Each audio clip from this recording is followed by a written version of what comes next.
एक के बाद एक ईरान में हमले या ईरान की सीमा पर हमले, ईरान के ट्रकों पर ये जो ताज़ा हमले हैं सीरिया बॉर्डर पर, ये अपने आप में कई सारे सवाल खड़े करते हैं। आखिर इस हमले के पीछे कौन है और उसकी वजह क्या है? बिग वॉल के माध्यम से हम इसको समझने की कोशिश करते हैं। हिजबुल्लाह को हथियार, इसलिए ड्रोन अटैक, ये सवाल उठ रहे हैं, क्या ईरान हिजबुल्लाह को हथियार भेज रहा था और इस वजह से इन ट्रकों को निशाना बनाया गया? ये एक अहम सवाल है। ट्रकों के जरिए हिजबुल्लाह को मिसाइल भेजी जा रही थी और क्या यही वजह है कि अब इजराइल के ऊपर इसका शक या इसका प्रश्न उठाया जा रहा है कि क्या ये हमले इस वजह से थे कि हिजबुल्लाह को हथियार सप्लाई किए जा रहे थे इन ट्रकों के माध्यम से, और यही वजह है कि इन ट्रकों को निशाना बनाया गया।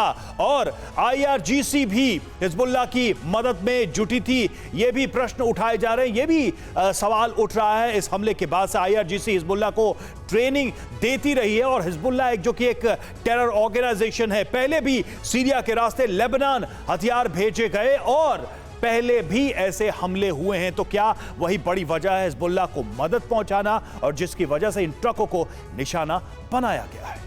बड़ी बातें रवि आपने इस बीच कही। हमारे सहयोगी मनीष झा हमें ज्वाइन कर चुके हैं। मनीष, सबसे महत्वपूर्ण बात यह है कि हिजबुल्लाह जिस तरीके से फाइनेंशियल प्रॉब्लम्स को अभी फेस कर रहा है, उसकी सबसे बड़ी वजह रही है ईरान से मिल रहे सहयोग में आई कमी।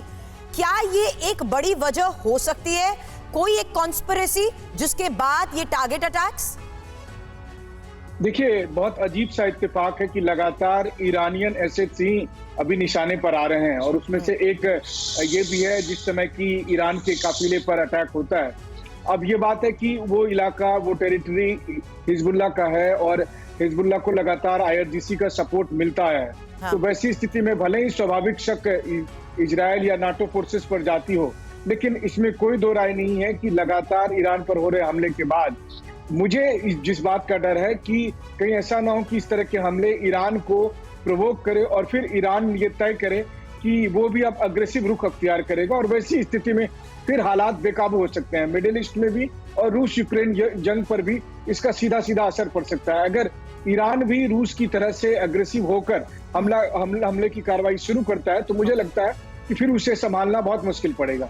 नजर बनाए रखें हालात पर। मनीष, आगे भी आपसे इस बारे में और अपडेट लेंगे। शुक्रिया पूरी जानकारी के लिए।